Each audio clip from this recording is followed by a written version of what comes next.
आउँदो चुनावमा रासोपा भन्ने पार्टीको 0 सिट हो। रेणु दाहालले यदि चितवनमा चुनाव हार्छ भने यो त्यसमा अर्को युद्ध हुन्छ ल। के ठुलो कुरा त झापा 5 मा हैन केपी ओली लड्नु भएको ठाउँमा सबै दल एक भएर जाँदा पनि केपी ओलीलाई हराउने ताकत कसैको छैन। बालेन त फरक कुरा त्यसो।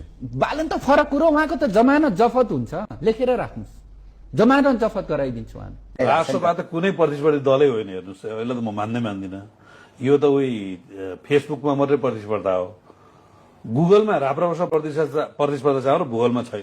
मैले पहिला नम्बर के भने एक त उसले चुनावै लड्दैन, दोस्रो कुरा चुनाव लड्यो भने जित्दैन, अगर जितो भने भन्ने प्रश्न आयो म तिम्रो गु खाइदिन्छु भने मैले गलत बोलिन, जितोसमा खाइदिन्छु, त्यसैको खाइदिन्छु। कस्ता कस्ता कहाँ गए, मुसाका छोरा कोटा भन्छन् नि। केपी शर्मा ओलीलाई कसले हराउन खोज्दाखेरि सकेनन्, अब बालेन शाहले केपी शर्मा ओलीलाई हराउने, यो आकाश खसे के होला जस्तो कुरा नगर्नुहोस् के ऋषिजी। बालेन शाहजीले म यसो हेर्छु राष्ट्रपाका मान्छेले केपी शर्मा ओलीसँग जोडिएर आफ्नो पार्टीको प्रचार गरिरहेछन्। केपी ओली यदि हारो भने चाहिँ म इलाम जिल्ला छोड्छु। झुटा कुरा होइन। बालेन शाहले झापा 5 बाट जित्यो भने 30,000 खसी मैले दिने भाइ। फागुन 21 मा चुनाव भयो भने म राजीनामाबाट सन्यास लिन्छु। निर्वाचन भयो भने म घाँटी गाडिछु, घाँटी। बालेनले जित्यो भने झापामा कान काटेर म टिचिङ हस्पिटलमा टाका लान्छु।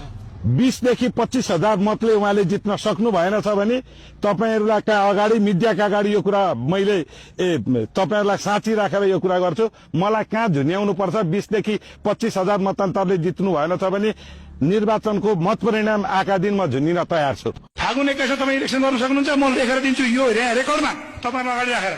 ल गराएर हेर्नुहोस्, म मेरो जीवनमा पोलिटिक्स छोडिदिन्छु गराइदिनु भएछ नि। ल सक्नुहुन्न, this is next to impossible. मैले त पहिले नै मेरो च्यानलबाट नै भनेको छु फागुन 21 गते चुनाव हुँदैन। जोसुकैले जेसुकै गरोस्, हामी चुनाव हार्दैनौँ, हार्दैनौँ। 1,10,000 मत खस्न सक्छ। 1,10,000 मध्ये 60,000 को आसपास मत सूर्य चिन्हमा खस्छ, अरू मत अलिअलि बाँडिएला 23 जनामा। त्यही हो। रवि बालेन उहाँले च्यालेन्ज कुनै थ्रेट फिल हुँदैन चुनावी समीकरणमा? चुनावलाई थ्रेट, एमालेलाई, कांग्रेसलाई थ्रेट चुनावमा के गर्नुहुन्छ तपाईँ?